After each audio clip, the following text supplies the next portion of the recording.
दोस्तों स्वागत है आप सभी का हॉन्टिंग ट्यूब चैनल के एक नए पॉडकास्ट वीडियो में जहां हम एक रियल लाइफ हॉरर इंसिडेंट के बारे में बातें करने वाले हैं। जी हां, इस इंसिडेंट को कई लोग the haunted story of south Kentucky cave incident के नाम से भी जानते हैं और आज हम इसी इंसिडेंट के डिटेल्स को ब्रीफली जानेंगे। So now with that said, let's roll the intro.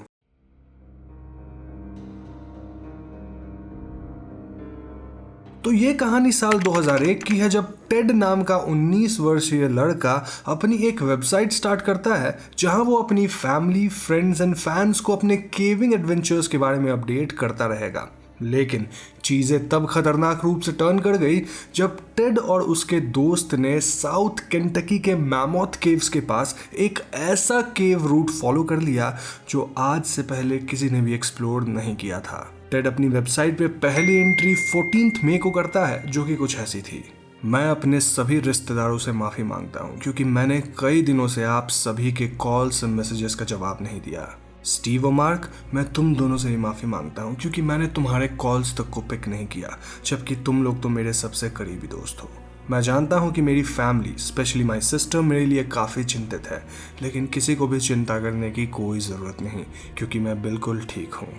पिछले 3 हफ्तों में बहुत कुछ हुआ है और मैं इसके बारे में इस एंट्री में जितना हो सके उतना कवर करने की कोशिश करूंगा। इसीलिए मैं वहीं से शुरुआत करता हूं जहां मैंने अपनी पहली एंट्री खत्म करी थी। मैं बताना चाहता हूं कि मुझे अपनी पिछली एंट्री को लिखने में कई दिन लगे थे और मैं किसी का भी कॉल पिक करने के हालत में नहीं था क्योंकि मैं अपने एक्सपीरियंस से इतना ज़्यादा शॉक्ड था कि मैं बैठकर सोचने के अलावा और कुछ भी नहीं कर पा रहा था। मैंने कई बार अपने काम पे कंसंट्रेट करने की कोशिश की, लेकिन उस घटना के बाद मेरा ध्यान काम पर लग ही नहीं पा रहा था। यही वजह है कि मैं एक लंबी छुट्टी लेकर घर पर आ गया। मैं डॉक्टर के पास गया था पर मैं उसे समझा ही नहीं पाया कि मैंने क्या एक्सपीरियंस किया था और इसीलिए मैंने उससे झूठ बोल दिया कि मुझे बहुत स्ट्रेस है और इस बिना पर उसने मुझे कुछ बहुत ही स्ट्रॉन्ग मेडिकेशन पर डाल दिया।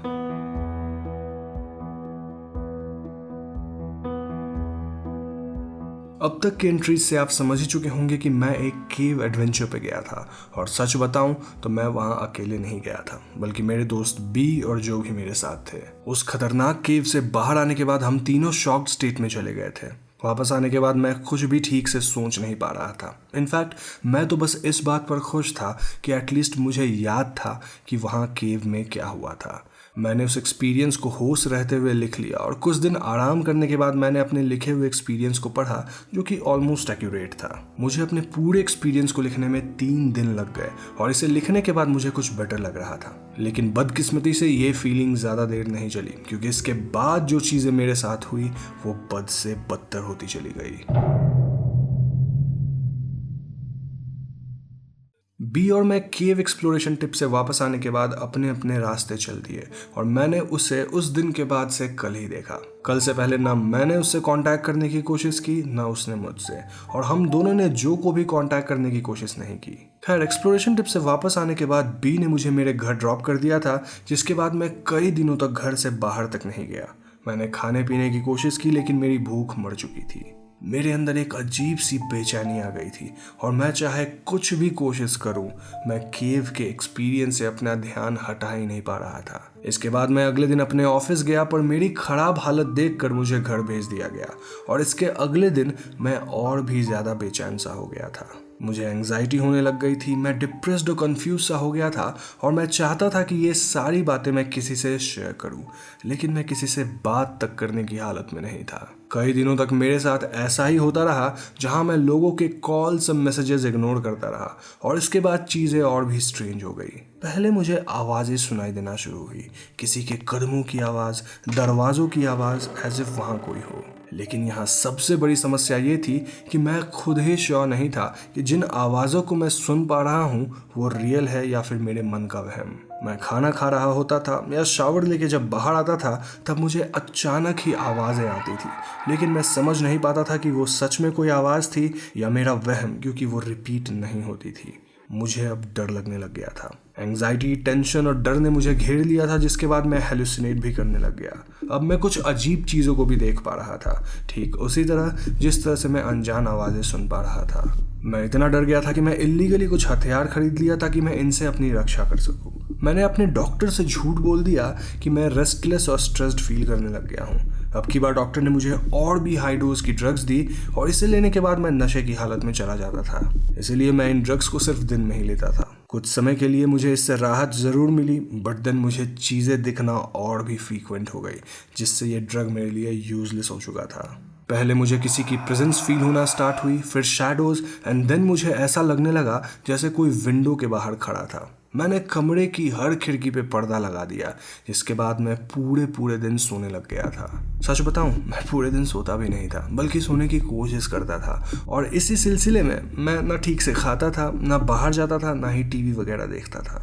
लास्ट चीज़ जो मुझे याद है वो ये कि मैंने इंटरनेट पे केव मिथ्स के बारे में सर्च किया था, जिसमें मुझे होडैग नाम के एक सुपरनैचुरल केव क्रीचर के बारे में पता चला, जो कि केव्स में रोम किया करता था।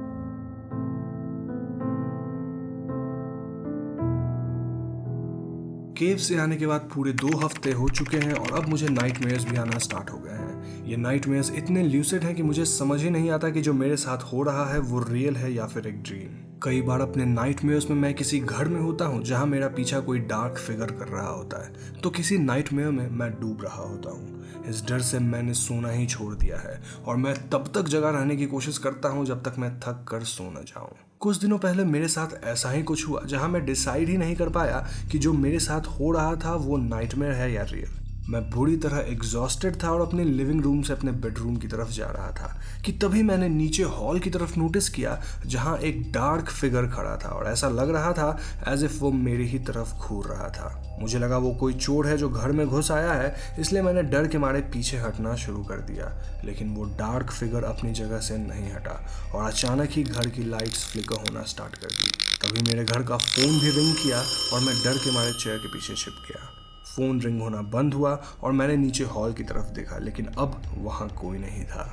मैं डर के घर से बाहर भागा और अपनी कार में बैठ गया। कार चलाकर मैं शहर के एंड पर गया और यहाँ मुझे जो खड़ा दिखा और उसे भी देखकर लग रहा था कि वो भी ठीक उसी तरह से अपने घर से यहाँ भाग कर आया है जैसे मैं आया था। अब ऑल्दो हमने एक दूसरे से कुछ नहीं कहा, लेकिन हम दोनों ही समझ गए थे कि हम दोनों सेम चीज़ें ही एक्सपीरियंस कर रहे थे। इसके बाद जो ने बस मुझसे इतना कहा कि हमें वापस वहीं जाना होगा। इस पर मैंने हामी भर दी और हम दोनों अपनी अपनी कार्स में निकल गए।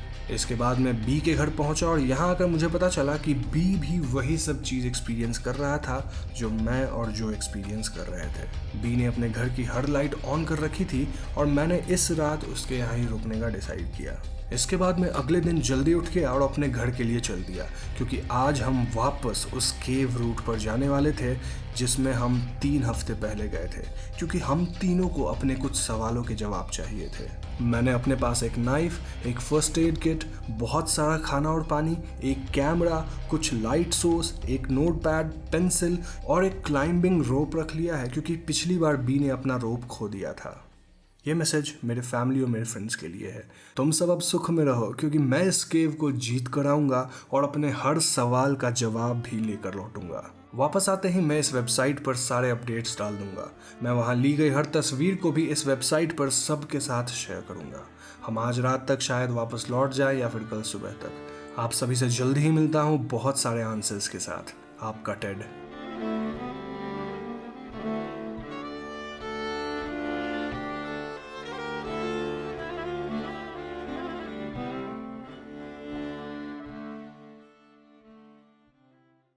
तो दोस्तों, ये थी टेड की last entry on his website, जिसके बाद उस वेबसाइट पे कोई अपडेट नहीं आया।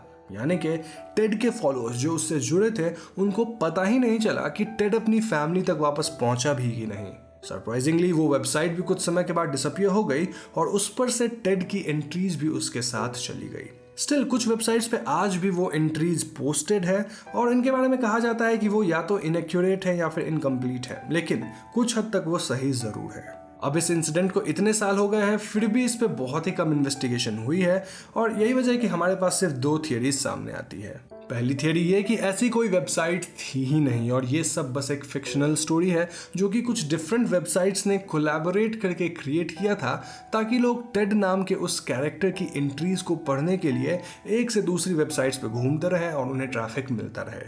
अब दूसरी थ्योरी की माने तो टेड सच में कोई केव एक्सप्लोरर था जो कि किसी कर्स्ड केव या किसी दूसरे डिमेंशन में जाने के किसी रूट में एंटर कर गया था और इसी वजह से टेड और उसके फ्रेंड्स पर मेंटल और फिजिकल असर पड़ा था। वो लोग एक बार फिर उसी अनएक्सप्लोर्ड रूट पर गए और इस बार वो लोग दूसरे डिमेंशन में शायद एंटर कर गए होंगे जहां से वो वापस आ ही नहीं पाए।